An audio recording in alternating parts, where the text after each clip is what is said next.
If you Google how to tie a tie, you're gonna find like a zillion different ways. What? Why? Forget all that. This is the only knot, the number one tie knot that you need to know. What's up, fellas? I'm Baron. This is Effortless Gent. Okay, so if you only learn one tie knot your entire life, it should be this one, the 4-in-hand. If you don't wear ties often and you just need to get out the door, the 4-in-hand knot is the easiest and the best looking option. Okay, so this is how you get started. You're gonna have your collar buttoned, you're gonna have your collar points up because that just makes it easier to, tie a tie. And then from there, wrap the tie around your neck, let it drape over. The narrow end of the tie is going to be on your left side, and the wider end, or the front blade, is going to be on the right side. The tip of the narrow end is going to be, it should be right at about where your belly button is, or maybe like that second button, somewhere around there. And then the front blade is just, hanging out. Okay.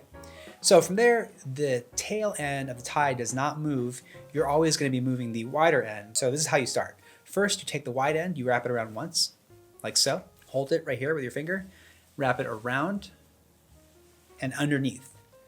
So just like so. Now the back side of the tie is going to be showing, as you can see here. This is still the wide end of the tie. So step 2 after that is going to be wrapping it one more time. And then, as you can see, your finger is still holding it here, right?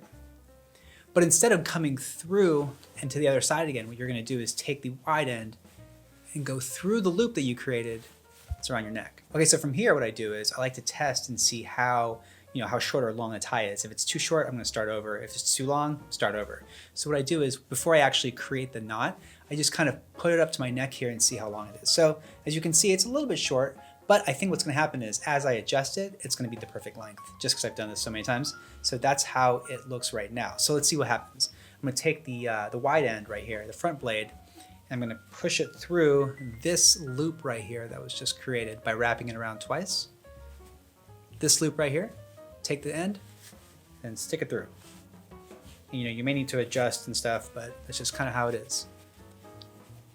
Okay, from here, as you're pulling down this front blade, it's going to be tightening the knot, but you want to make sure that you have a dimple there. So you kind of form it by pinching the two ends of the front blade together, like so, and then just sort of pulling through slowly and creating this knot right here. So as you can see, I'm pulling through and creating a dimple as the knot is tightened. And then from there, what I do is hold on to the bottom of that triangle right there, right, of the knot.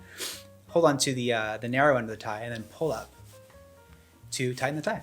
And that's really it. Bring your collar down, obviously. And then boom, adjust your knot a little bit, make sure it looks good, like so. It's a little askew, perfect.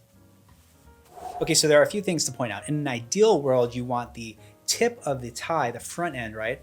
You want it to basically graze your belt. Maybe go a little bit past it, but you don't ever want to be too long. But I think as long as it touches your belt, the tip of the tie touches your belt, or is like around where your pants waist is, perfect length, you don't have to mess with it. It's great. Ideally, also, the narrow end of the tie is shorter than the wider end, but honestly, I don't really worry about that too much. It's not that huge of a deal. And I think it kind of looks cool, like if it's not too perfect.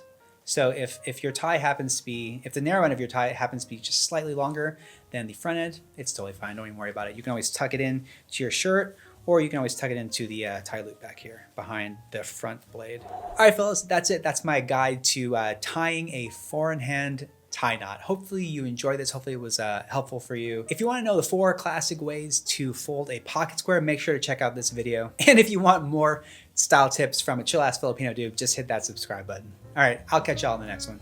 Peace.